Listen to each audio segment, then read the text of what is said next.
Hello guys, this is Andeng and samahan niyo ako ngayon sa day in my life ko. So ngayon, kasama ko pala yung kapatid ko at saka yung boyfriend niya. So ayan na nga, palabas na kami dyan ng Eskinita.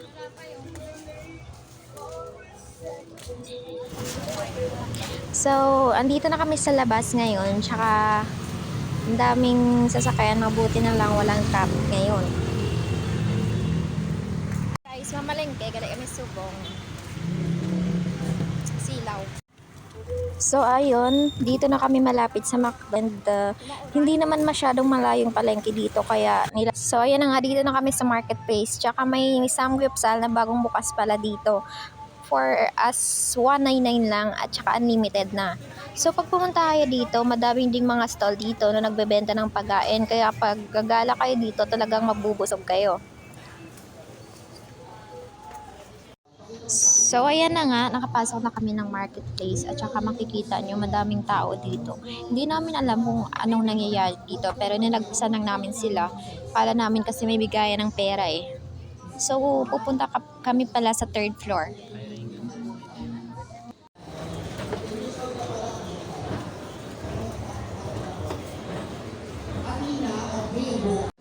So dito na nga, tamang lakad lang kami guys. Pupunta na kami dyan sa third floor.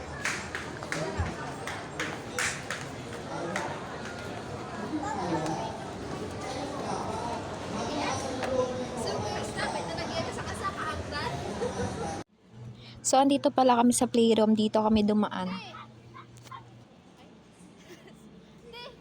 At dito nga pala banda guys, akala na magpapapicture ako eh.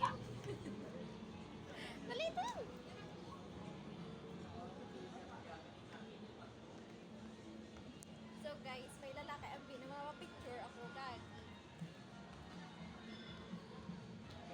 Yan kami tulad sa sa play.